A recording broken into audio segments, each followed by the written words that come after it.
CPA Chalkpiece Academy HD Design Your Future and Educational Channel. PGTRB பொருளியல் பாடத்திலிருந்து உங்களுக்காக 1000 வினா விடைகள். இது பார்ட் நம்பர் 12. அன்புள்ள அனைத்து ஆசிரிய பெருமக்களுக்கும் வாழ்த்துகளுடன் இந்த வீடியோவை உங்கள் சாக்பீஸ் அகாடமி ஆரம்பிக்கிறது. இதுக்கு முன்னால் மொத்தம் 11 பாட்டுகள் வெளிவந்துள்ளன. அந்த பாட்டுகளை நீங்கள் இன்னும் பார்க்கலனா அதையும் பார்த்துக்கோங்க. அதனுடைய தொடர்ச்சி தான் இந்த பாட்டு. மொத்தம் 550 வினாவிடைகள் வெளிவந்துள்ளன. இது 551லிருந்து 600 வரைக்கும் இருக்கக்கூடிய வினாவிடைகள். இப்போ நம்ம இந்த பாட்டினுடைய முதல் கேள்வியான 551வது கேள்வி பார்க்குறோம். அரசியல் பொருளாதாரத்தின் சில தீர்வு காண முடியாத கேள்விகள் பற்றிய கட்டுரைகள் என்ற நூலின் ஆசிரியர். அரசியல் பொருளாதாரத்தின் சில தீர்வு காண முடியாத கேள்விகள் பற்றிய கட்டுரைகள் என்ற நூலின் ஆசிரியர். இதனுடைய விடை சி, J.S. மில். என்னுடைய விடை சி, J.S. மில். அடுத்து 552வது கேள்வி. விலை மாறாமல் இருக்கின்ற பொழுது தேவை பெருகுவதை டேஷ் என்கிறோம்.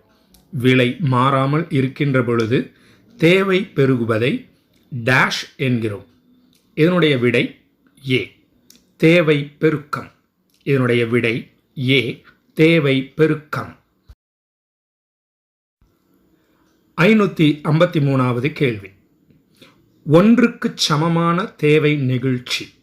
ஒன்றுக்கு சமமான தேவை நெகிழ்ச்சி. இந்த நாளில் எது ஒன்றுக்கு சமமான தேவை நெகிழ்ச்சின்னு சொல்கிறாங்க அப்படின்னா அதை எப்படி குறியீடுகளில் எழுதுகிறாங்க அப்படின்னா இதனுடைய விடை டி, EP = 1. இதனுடைய விடை டி, EP = 1. அடுத்து 554வது கேள்வி. வில் முறையை, அதாவது ஆர்க் மெத்தட், முதலில் விளக்கியவர். வில் முறைன்னு ஒரு முறை உண்டு, அதை ஆர்க் மெத்தட்னு இங்கிலீஷில் சொல்லுவாங்க. அதனை முதலில் விளக்கியவர் யாருன்றதான் கேள்வி. இதனுடைய விடை பி, டால்டன். இதனுடைய விடை பி, டால்டன். 555வது கேள்வி. விலை நுகர்வு கோடு கீழிருந்து மேல் நோக்கி செல்லும்போது தேவை நெகிழ்ச்சி டேஷ். விலை நுகர்வு கோடு கீழிருந்து மேல் நோக்கி செல்லும்போது தேவை நெகிழ்ச்சி டேஷ். இதனுடைய விடை பி, ஒன்றுக்கு குறைவாக இருக்கும். இதனுடைய விடை பி, ஒன்றுக்கு குறைவாக இருக்கும். அடுத்து 556வது கேள்வி. மிகவும் ஆடம்பரமான பொருட்களின் தேவையானது டேஷ். மிகவும் ஆடம்பரமான பொருட்களின் தேவையானது டேஷ். இதனுடைய விடை பி, நெகிழ்ச்சியற்றதாகும். இதனுடைய விடை பி, நெகிழ்ச்சியற்றதாகும். 557வது கேள்வி. ஒரு பொருளுக்கு நெருங்கிய பதிலீட்டு பொருட்கள் இருந்தால் அதன் தேவை டேஷ். ஒரு பொருளுக்கு நெருங்கிய பதிலீட்டு பொருட்கள் இருந்தால் அதன் தேவை டேஷ். இதனுடைய விடை ஏ, நெகிழ்ச்சியுடையதாகும். இதனுடைய விடை ஏ, நெகிழ்ச்சியுடையதாகும். அடுத்து 558வது கேள்வி. கீழ்கண்டவற்றுள் தேவை நெகிழ்ச்சியின் பயன்களில் தவறானது. கீழ்கண்டவற்றுள் தேவை நெகிழ்ச்சியின் பயன்களில் தவறானது. இதனுடைய விடை டி, பன்னாட்டு வாணிபத்திற்கு உதவாது. இதனுடைய விடை டி, பன்னாட்டு வாணிபத்திற்கு உதவாது. அதாவது பன்னாட்டு வாணிபத்திற்கு உதவக்கூடியது தான் இந்த தேவை நிகழ்ச்சியினுடைய பயன்கள் அப்படின்றது. ஆனால் உதவாதுன்னு கொடுத்துருக்கனால அதுதான் இதனுடைய விடை. 559வது கேள்வி. சமநோக்கு வளைகோட்டை அறிவியல் முறைப்படி விளக்கியவர். சமநோக்கு வளைகோட்டை அறிவியல் முறைப்படி விளக்கியவர். இதனுடைய விடை சி, ஹிக்ஸ். இதனுடைய விடை சி, ஹிக்ஸ். அடுத்து 560வது கேள்வி. நுகர்வோரின் விருப்பங்களும் வருமானமும் மாறாதிருக்கும்போது விலை மட்டும் மாறினால் அவனின் வாங்கும் அளவில் மாற்றம் ஏற்படுவது டேஷ் எனப்படுகிறது. நுகர்வோரின் விருப்பங்களும் வருமானமும் மாறாதிருக்கும்போது விலை மட்டும் மாறினால் அவனின் வாங்கும் அளவில் மாற்றம் ஏற்படுவது டேஷ் எனப்படுகிறது. இதனுடைய விடை பி, விலை விளைவு. இதனுடைய விடை பி, விலை விளைவு. 561வது கேள்வி. வெளிக்காட்டு கோட்பாட்டை, அதாவது ரிவீல்டு ப்ரிஃபரன்ஸ் தியரி உருவாக்கியவர். வெளிக்காட்டு கோட்பாட்டை, ரிவீல்டு ப்ரிஃபரன்ஸ் தியரியை உருவாக்கியவர். இதனுடைய விடை சி, சாமுவெல்சன். இதனுடைய விடை சி, சாமுவெல்சன். அடுத்து 562வது கேள்வி. மதிப்பு மற்றும் மூலதனம் என்னும் நூலின் ஆசிரியர். மதிப்பு மற்றும் மூலதனம் என்னும் நூலின் ஆசிரியர். இதனுடைய விடை சி, ஹிக்ஸ். இதனுடைய விடை சி, ஹிக்ஸ். 563வது கேள்வி. மறுசீரமைப்பு தேவை கோட்பாடு என்ற நூல் வெளியிடப்பட்ட ஆண்டு. மறுசீரமைப்பு தேவை கோட்பாடு என்ற நூல் வெளியிடப்பட்ட ஆண்டு. இதனுடைய விடை ஏ, 1956. இதனுடைய விடை ஏ, 1956. அடுத்து 564வது கேள்வி. உற்பத்தி சார்பு என்ற கருத்தை அறிமுகப்படுத்தியவர்.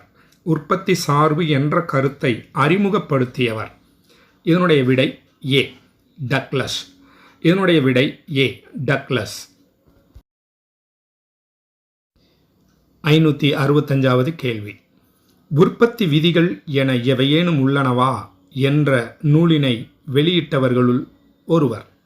உற்பத்தி விதிகள் என எவையேனும் உள்ளனவா என்ற நூலினை வெளியிட்டவர்களில் ஒருவர். இதனுடைய விடை டி, காப். இதனுடைய விடை D, Cobb. Cobb and Douglas அப்படின்றவங்க 2 பேர் சேர்ந்து தான் இந்த நூலை வெளியிட்டாங்க. அடுத்து 566வது கேள்வி. வளர்ந்து செல் விளைவு விதிக்கு விரிவான விளக்கம் தந்தவர். வளர்ந்து செல் விளைவு விதிக்கு விரிவான விளக்கம் தந்தவர். இதனுடைய விடை பி, திருமதி ஜோன் ராபின்சன். இதனுடைய விடை பி, திருமதி ஜோன் ராபின்சன். 567வது கேள்வி பார்க்குறோம். மாறா பதிலீட்டு நெகிழ்ச்சி உற்பத்தி சார்பில் பதிலீட்டு நெகிழ்ச்சி டேஷ் ஆகும். மாறா பதிலீட்டு நெகிழ்ச்சி உற்பத்தி சார்பில் பதிலீட்டு நெகிழ்ச்சி டேஷ் ஆகும். இதனுடைய விடை டி, மாறாதது ஆகும். இதனுடைய விடை டி, மாறாதது ஆகும். எந்த ஒரு மாற்றத்தையும் ஏற்படுத்தாது. அடுத்து 568வது கேள்வி. நெடும் போக்கு உற்பத்தி சார்பு என்ற முறையை உருவாக்கியவர். நெடும் போக்கு உற்பத்தி சார்பு என்ற முறையை உருவாக்கியவர். இதனுடைய விடை சி, டான் ஜிங். இதனுடைய விடை சி, டான் ஜிங். 569வது கேள்வி. மதிப்பு கோட்பாட்டை வழங்கியவர். மதிப்பு கோட்பாட்டை வழங்கியவர். இதனுடைய விடை ஏ, மார்ஷல். இதனுடைய விடை ஏ, மார்ஷல். அடுத்து 570வது கேள்வி. பசுமை புரட்சி எப்போது உருவானது? பசுமை புரட்சி எப்போது உருவானது? இதனுடைய விடை பி, 1960ஆம் ஆண்டு மத்தியில். இதனுடைய விடை பி, 1960ஆம் ஆண்டு மத்தியில். 571வது கேள்வியில் இருக்கும். பாரத ஸ்டேட் வங்கி நாட்டுடைமையாக்கப்பட்ட ஆண்டு. பாரத ஸ்டேட் வங்கி நாட்டுடைமையாக்கப்பட்ட ஆண்டு. இதனுடைய விடை டி, 1955. இதனுடைய விடை டி, 1955. இப்போ 572வது கேள்வி பார்க்குறோம். இறுதி சரக்கிருப்பை மதிப்பிட வேண்டியது.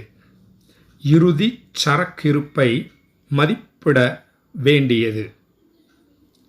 இதனுடைய இறுதி சரக்கிருப்பை எதை வச்சு மதிப்பிடுறோம் அப்படின்னு பார்த்தீங்கன்னா இதனுடைய விடை சி, அடக்க விலை அல்லது சந்தை விலை இதில் குறைவான ஒன்றில். இதனுடைய விடை சி, அடக்க விலை அல்லது சந்தை விலை இதில் குறைவான ஒன்றில் அதுதான் சரியான விடை. 573வது கேள்வி. சொத்துக்களாக இல்லாமல் இருக்கக்கூடிய மூலதனத்தின் ஒரு பகுதிதான் சொத்துக்களாக இல்லாமல் இருக்கக்கூடிய மூலதனத்தின் ஒரு பகுதிதான் இதனுடைய விடை ஏ, நடைமுறை முதல் அப்படின்னு அதை சொல்கிறாங்க. இதனுடைய விடை ஏ, நடைமுறை முதல். அடுத்து 574வது கேள்வி. வறுமை கோட்டின் கீழ் பெரும்பான்மையான மக்கள் வசிக்கும் மாநிலம். வறுமை கோட்டின் கீழ் பெரும்பான்மையான மக்கள் வசிக்கும் மாநிலம். இதனுடைய விடை சி, ஒரிசா. இதனுடைய விடை சி, ஒரிசா. 575வது கேள்வி. வேலைக்கான உணவு திட்டம் எந்த திட்டத்தின் போது அறிமுகப்படுத்தப்பட்டது? வேலைக்கான உணவு திட்டம் எந்த திட்டத்தின் போது அறிமுகப்படுத்தப்பட்டது? இதனுடைய விடை பி, 5வது திட்டம். இதனுடைய விடை பி, 5வது திட்டம். அடுத்து 576வது கேள்வி. 8வது ஐந்தாண்டு திட்டத்தின் காலம். 8வது ஐந்தாண்டு திட்டத்தின் காலம்.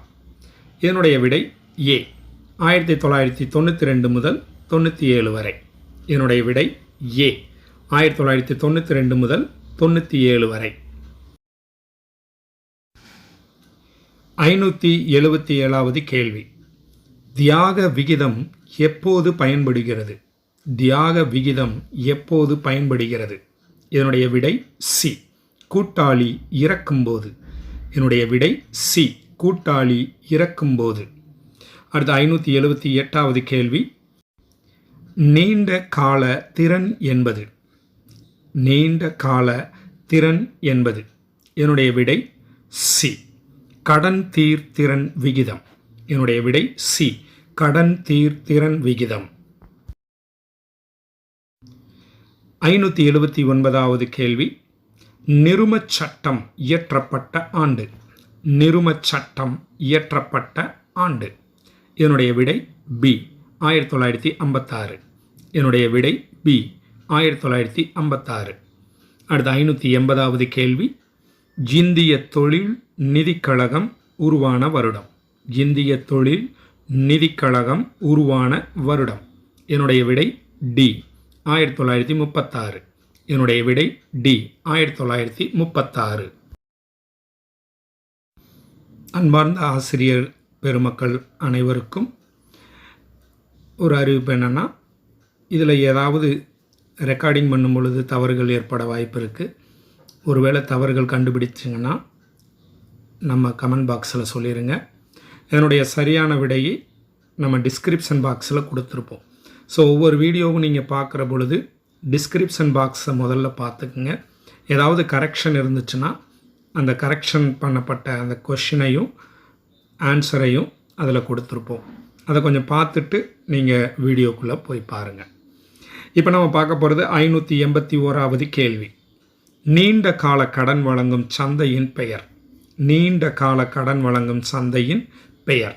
இதனுடைய விடை ஏ, மூலதன சந்தை. இதனுடைய விடை ஏ, மூலதன சந்தை. அடுத்து 582வது கேள்வி பார்க்குறோம். பண்ட திணிப்பு என்பது. பண்ட திணிப்பு என்பது. இதனுடைய விடை சி, விலை போதங்காட்டுதலின் வகை. விடை சி, விலை போதங்காட்டுதலின் வகை.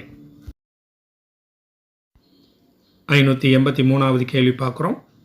நுகர்வோருக்கு இலவசமாக மாதிரி பொருட்களை வழங்குவது என்பது. நுகர்வோருக்கு இலவசமாக மாதிரி பொருட்களை வழங்குவது என்பது. என்னுடைய விடை டி, வணிக பெருக்க நடவடிக்கையாகும்.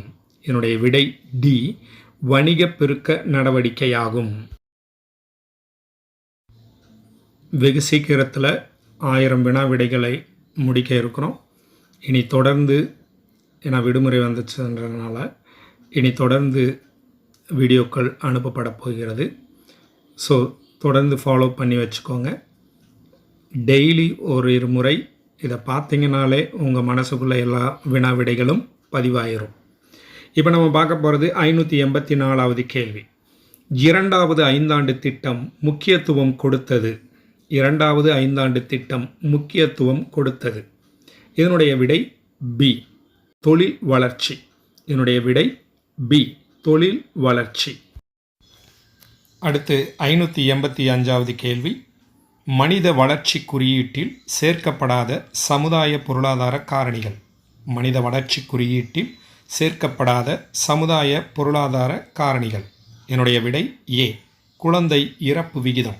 இதனுடைய விடை ஏ, குழந்தை இறப்பு விகிதம். 586வது கேள்வி பார்க்குறோம்.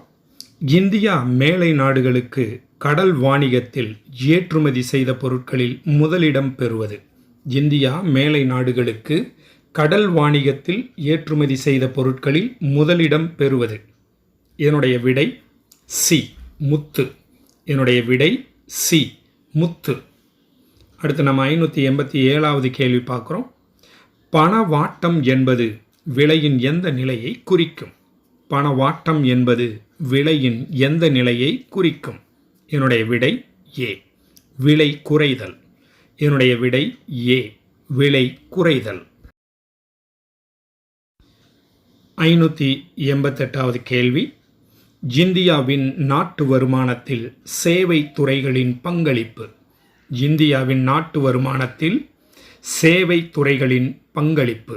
என்னுடைய விடை டி, 58.4%. என்னுடைய விடை டி, 58.4%. அடுத்து 589வது கேள்வி. ஆண்டுக்கு 10% விலை உயர்வது எவ்வகையான பணவீக்கம்? ஆண்டுக்கு 10% விலை உயர்வது எவ்வகையான பணவீக்கம்? இதனுடைய விடை பி, ஓடும் பணவீக்கம். இதனுடைய விடை பி, ஓடும் பணவீக்கம். 590வது கேள்வி. 1948ஆம் ஆண்டு தொழிற்கொள்கை டேஷை அடிப்படையாக கொண்டது. 1948ஆம் ஆண்டு தொழிற்கொள்கை டேஷை அடிப்படையாக கொண்டது. என்னுடைய விடை சி, கலப்பு பொருளாதாரம். என்னுடைய விடை சி, கலப்பு பொருளாதாரம். அடுத்து 591வது கேள்வி.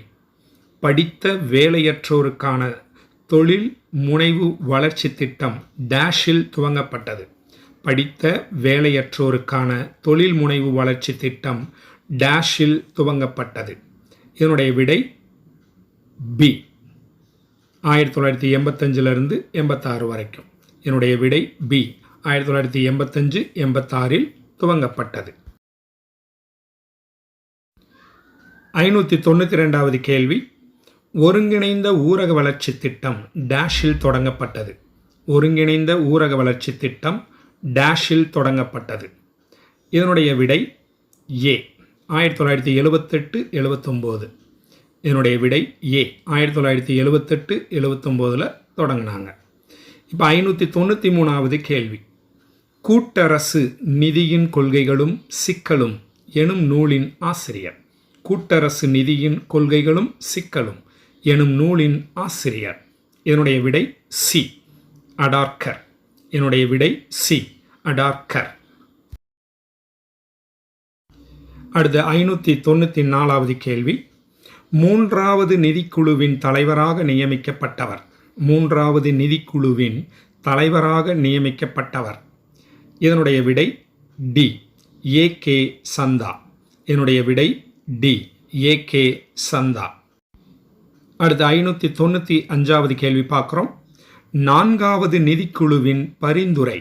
நான்காவது நிதிக்குழுவின் பரிந்துரை. இதனுடைய விடை டி, மானிய உதவித்தொகையை தாராளமாக வழங்க. இதனுடைய விடை டி, மானிய உதவித்தொகையை தாராளமாக வழங்க பரிந்துரை செய்தது. 596வது கேள்வி. கீழ்கண்டவற்றுள் எது மாநில தொகுப்பு வரியில் இடம்பெறாதது? கீழ்கண்டவற்றுள் எது மாநில தொகுப்பு வரியில் இடம்பெறாதது? இதனுடைய விடை பி, நிறுவன வருமான வரி. இதனுடைய விடை பி, நிறுவன வருமான வரி. 597வது கேள்வி. இந்தியாவில் வருமான வரி மைய அரசின் கட்டுப்பாட்டுக்குள் கொண்டு வரப்பட்ட ஆண்டு. இந்தியாவில் வருமான வரி மைய அரசின் கட்டுப்பாட்டுக்குள் கொண்டு வரப்பட்ட ஆண்டு? என்னுடைய விடை ஏ 1919. என்னுடைய விடை ஏ 1919. அடுத்த 598வது கேள்வி. ஜான் மத்தாய் தலைமையில் வரி விதிப்பு ஆய்வுக்குழு அமைக்கப்பட்ட ஆண்டு?